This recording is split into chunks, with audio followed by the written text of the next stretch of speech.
4, 3, 2, 1, watch me. Level up, level up, level up, level up, level up. Assalamualaikum warahmatullahi wabarakatuh. Bagaimana anak-anak hari ini? Sehat semua? Alhamdulillah. Bersemangat semua? Alhamdulillah. Hari ini anak-anak semuanya siap menerima pelajaran, ya kan? Siapkan buku dan pensil anak-anak di rumah. Hari ini anak-anak akan belajar mengenai laporan teks pengamatan, atau tepatnya membuat kesimpulan teks pengamatan. Sebelumnya anak-anak harus mengerti dulu apa sih laporan pengamatan itu. Laporan pengamatan adalah tulisan yang berisi hasil pengamatan terhadap suatu kegiatan dan suatu tempat.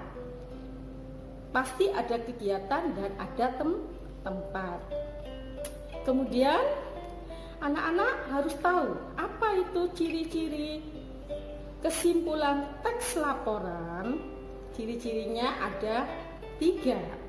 1. Merupakan inti dari teks laporan, intinya ya, inti teks laporan.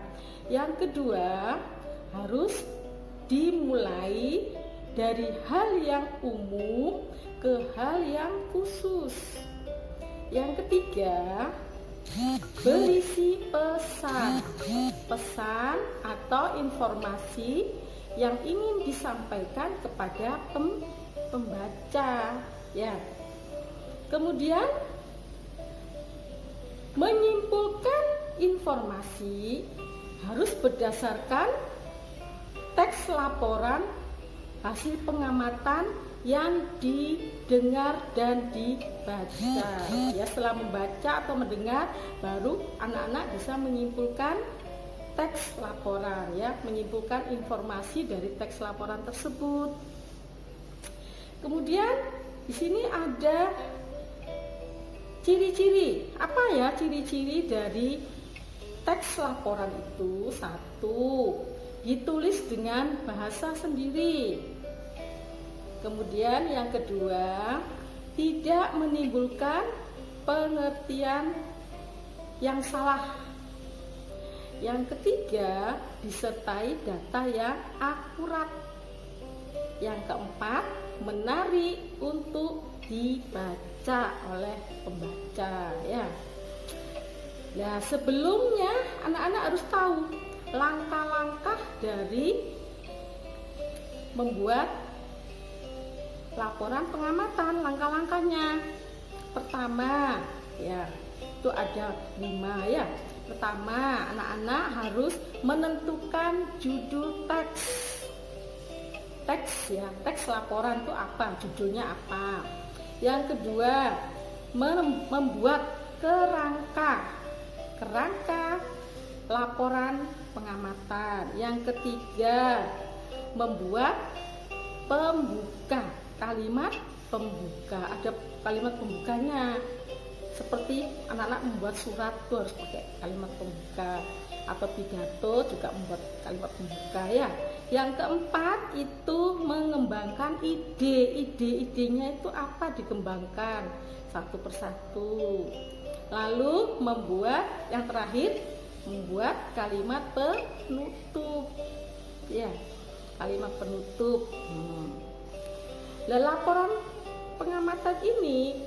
hasil pengamatan ini itu harus dibuat sesuai dengan fakta, ya, tidak boleh mengarang, harus disesuaikan dengan fakta atau kenyataan yang sebenarnya, benar-benar ada atau terjadi, ya kan? Kemudian simpulan. Apa itu simpulan? Simpulan hasil pengamatan itu adalah ikhtisar akhir atau intisari akhir dari garis besar suatu teks, ya. Intisari akhir atau garis besarnya suatu teks. Ya, paham? Simpulannya dibuat, ya. Simpulan yang baik itu dibuat dimulai dari yang khusus menuju yang ke umum. Paham anak-anak? Nanti setelah ini menyaksikan video ini, anak-anak mengerjakan soal. Soalnya gampang dan mudah asal anak-anak mau membaca. Paham? Ya, terima kasih ya.